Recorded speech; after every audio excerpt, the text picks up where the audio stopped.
Welcome to Provence and welcome to our pandemic wine dinner. We are going to Portugal today. As you all know, I am a French chef, and that means that we don't use any measuring cups, teaspoons, scales, or anything of that sort. First of all, I want to wish you good luck and have fun with what I'm about to show you.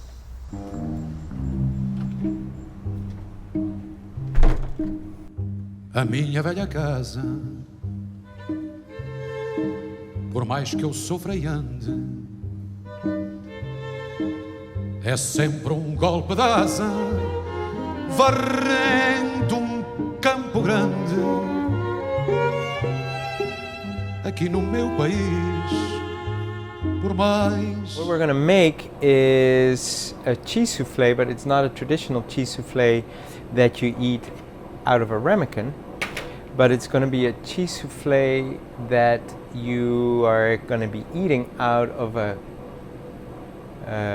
dough cup. So we're going to bake it in here, and we're going to try different sizes. It's going to be a little untraditional. It's going to be a cheese soufflé tartlet. We're going to bake it a little differently as well, so that after it rises it'll fall when we take it out of the oven, and then we're going to bake it again to make a tartlet rather than a traditional soufflé. Why did I decide on this? Because it's got to travel, and of course at home you can just make a cheese soufflé in either a ramekin or a dough cup. What's important is that I have some dough here that you're going to use either a docker or a fork to poke holes in the dough. Why do we do that? That prevents the dough from fully rising and expanding and having air bubbles, because we're going to have enough air in the tartlet itself. So here we go. I'm going to roll my docker, as this is called, and I'm going to go both directions, so we got a lot of holes. And as I said, of course you can use a fork. This just goes a lot faster.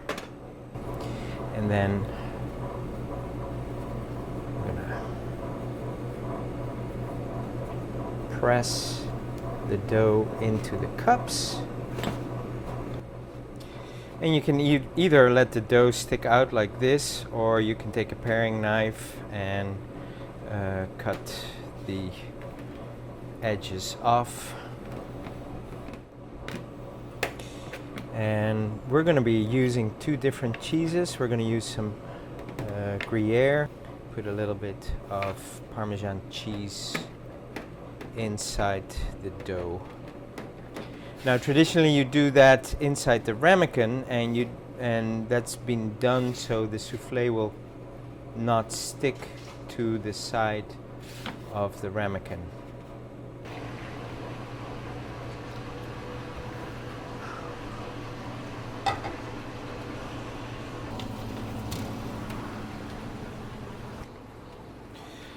I'm going to make a little bit of roux that will stabilize the soufflé. A roux is always even parts butter and flour. So I have about 1/3 pound of butter. I'm going to melt that, and then I'm going to stir in flour and cook it for a little bit so that the flour isn't raw.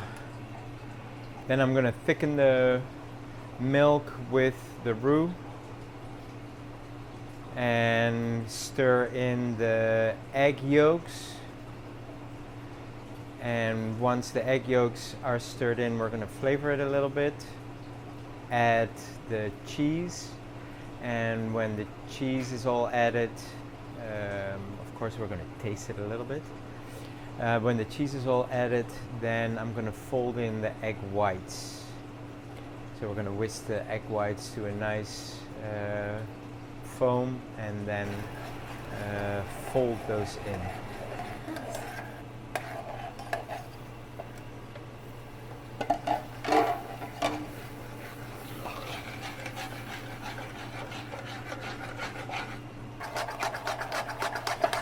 As you see, I threw in all the flour at once and started stirring. It immediately dissolves in the butter and it's like the classic perfect French thickener for sauces and bechamel. So basically we're making kind of a bechamel, milk thickened with roux. I'm going to thicken this milk, scalding milk, and I'm going to add a little bit of the roux and whisk that in.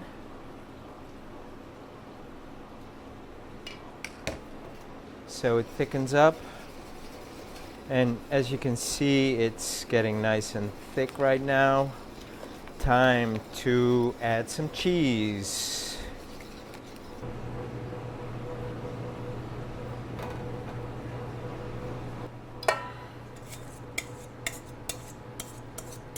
I'm gonna put in a little bit of nutmeg.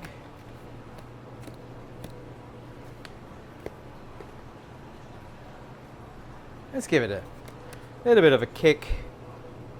Put a pinch of cayenne in there. Some white pepper.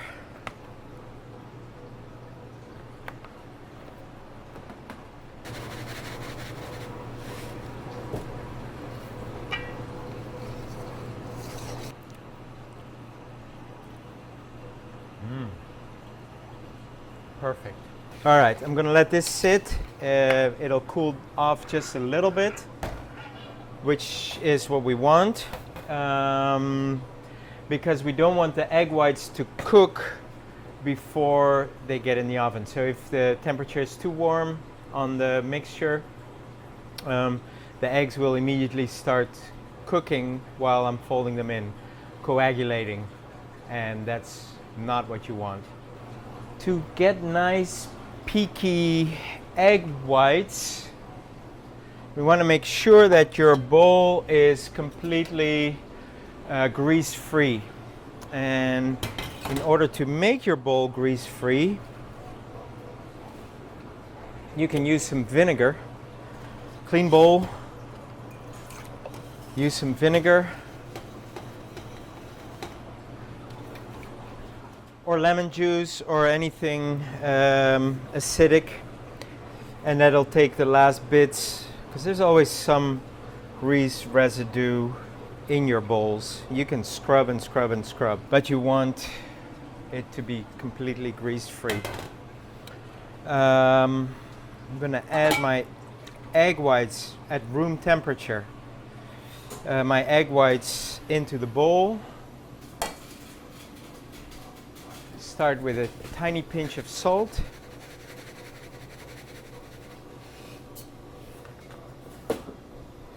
And then we're going to make some noise.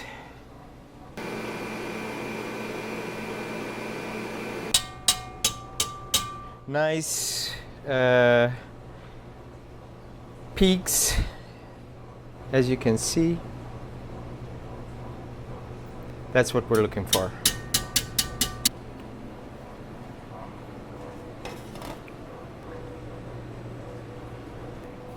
I'm going to take about half of my egg whites and then I'm going to fold.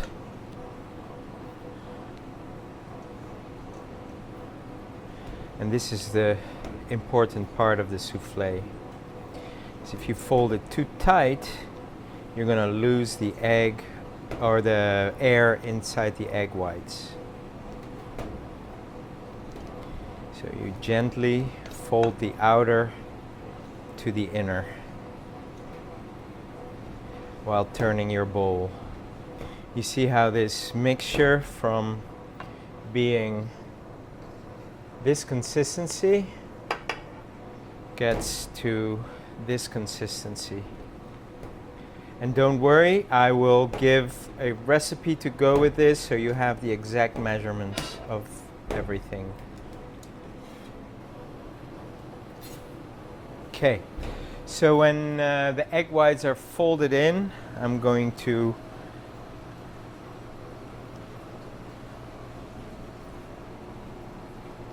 put the souffle mixture into our cups. I made one big one.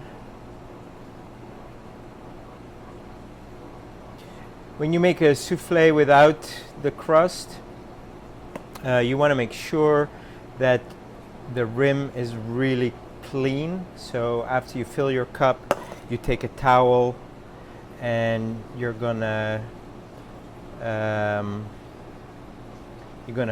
wipe the rim off. That makes that the souffle will rise evenly.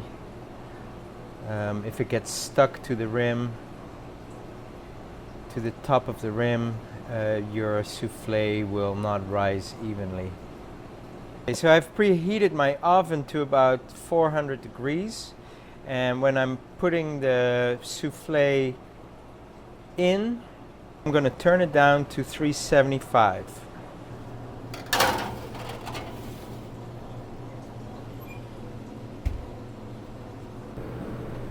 Those are pretty perfect soufflés.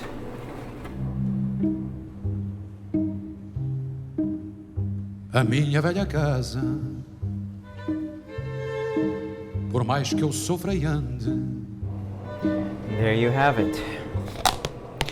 Just a little bit of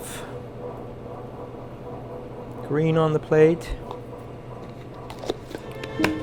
É sempre golpe de asa, varrendo campo grande. For my next dish in this fabulous wine pan dinner event that we're having, I'm gonna salt some fish, and in Portugal they call that bacalhau.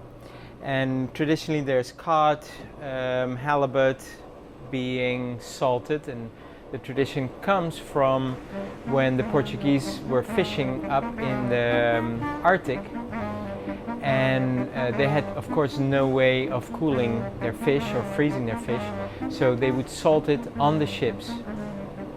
Salt it on the ships to preserve it, then go back to southern Europe, to Portugal, and that was a fabulous way of preserving it. It also gives a very distinct flavor. What I'm going to do is I'm going to flavor it not just with salt, but I'm going to put a little bit of lavender, some juniper berries, and some black pepper. I'm going to grind this up in the kitchen machine, whatever that thing is called, and then gonna wrap the fish in that, preserve it like that. You can preserve it for a long time, but I'm gonna let it sit for about 24 hours, and then tomorrow evening I'm gonna rinse it off and rehydrate it. Yeah, this is going up. It's not going up. Okay. So there's my mixture, and here's my salt, because otherwise it wouldn't be bacalhau. The salt will draw the moist out of the fish. I'm gonna pack that in salt. The traditional bacalhau is just salt. They might add some other spices, but definitely not juniper berry and lavender. But you will find that it gives a fantastic floral aroma to to your fish. So I got it all packed in. That's what makes you French. That's what makes me French. And once again, I did not use a measuring spoon to make sure that I had the right amounts. Sorry. So, our fish is packed.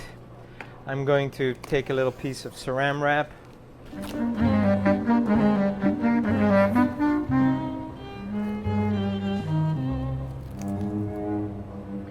I'm going to put the fish right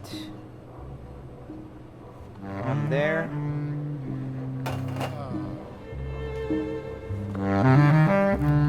Beautiful.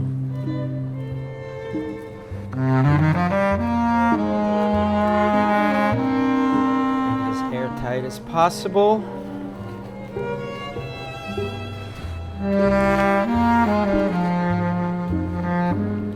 Wrap it once again.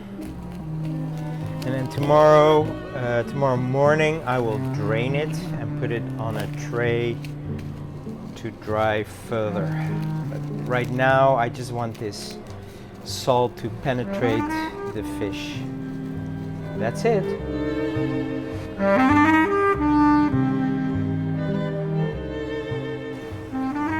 I rinsed off the fish and dried it and then wrapped it in paper so it can get the excess moist out of there. Beautiful.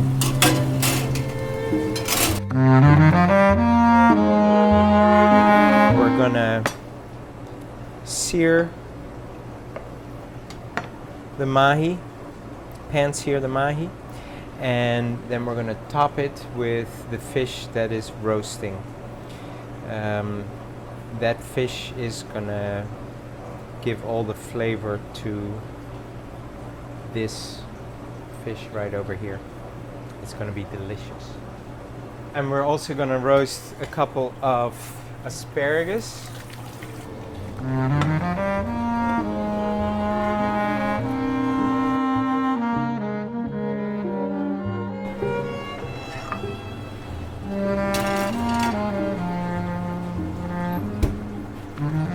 I have some 3/4 cooked potatoes that I'm going to roast a little bit, but I'm going to pan roast them since I like that better than.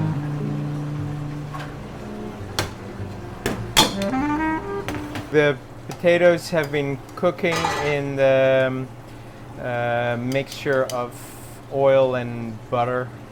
I've added some caramelized potato or onions, and I'm gonna put it right in the oven to heat it up. The bacalao is in there.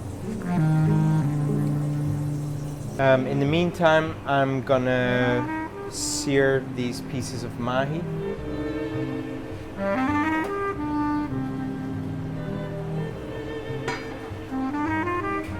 So since the bacalao is going to be a little bit on the salty side, I'm going to just use a little bit of pepper on the fish.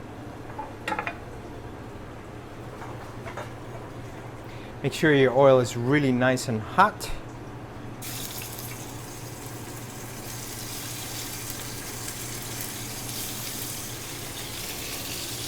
I'm just searing it on all the sides, on all 4 sides. Then I'm going to stick it in the oven for a moment. Braço é tristeza. And then it rests in the oven for a few minutes. That's a crowded oven. E as minhas mãos abertas são os... I might make a little bit of butter sauce from the butter that's in the potato pan. We'll see how everything turns out. São o chão da liberdade. A casa a que eu pertenço. Viagem para a minha infância. É o espaço em que eu venço. I always use slotted spoons so that whatever Volto à velha casa. your product is cooking in doesn't Porque a esperança end up on the existe. plate. para a minha infância. É o espaço em que eu venço Roasted asparagus. tempo da distância e volto à velha casa, Mahi mahi. porque a esperança resiste a tudo quanto arrasa. I'm grabbing a little bit of Madeira. Que for triste, After all, Madeira is a Portuguese island. Lisboa não se cala. E quando I'm going to let that reduce and make sure that there's no alcohol left in the Madeira. I'm just going to mix in some cubed cold butter to make a nice little sauce. You see how the cream of the butter is thickening up the liquid in the pan. If I would cook in a fancy French restaurant, I would probably strain this sauce. But we're at home, so it's okay. I'm gonna do this until all the butter is incorporated into the liquid. amiga amante, amor distante, Lisboa é perto e não bastante. Amor A calado, little bit of salted fish que faz do tempo apenas um right on top. amor dorido, amor magoado. Piece of lemon. Seared mahi mahi topped with bacalhau. And there you have it. Viver, meu amor. I'm just gonna heat up some oil.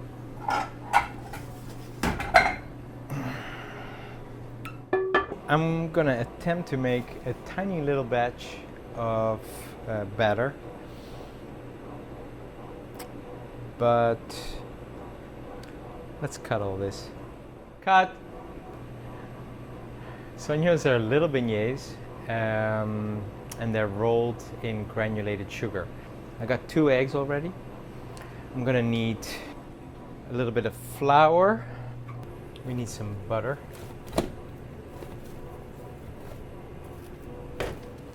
Just plain whole butter. Meu amor amado. I'm gonna grab a couple of pinches of sugar. Most of it landed in the pot. We're gonna melt the butter down, and then when the butter is melted, we're gonna stir in the flour.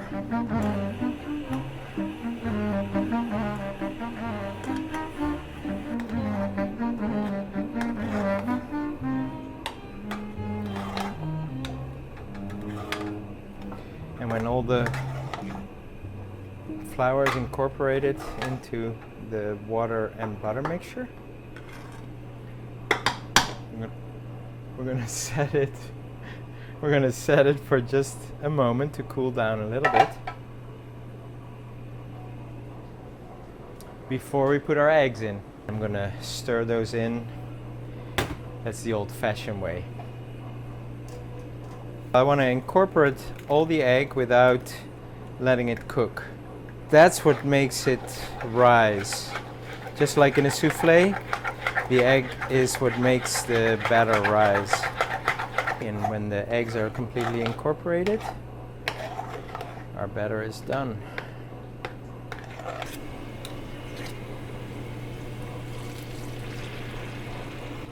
Make sure that when you're ready to fry, you have something to drain your sonios on, like a plate with paper towels and a slotted spoon to get them out. And when they're nice and golden brown, they're ready to put on your plate with paper towels.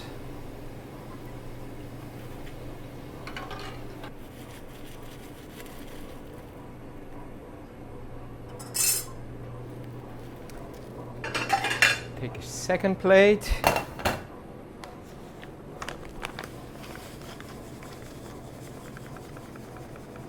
Put some granulated sugar on there. And roll them into the sugar. Just like that.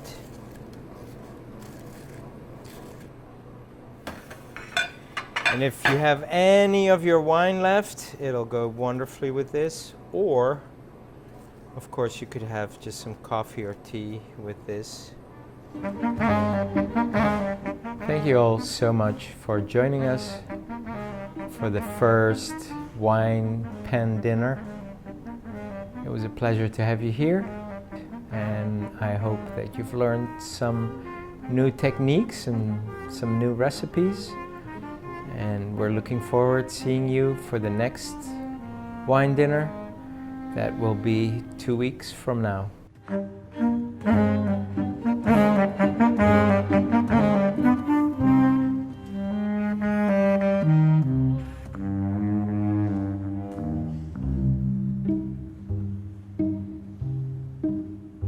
A minha velha casa,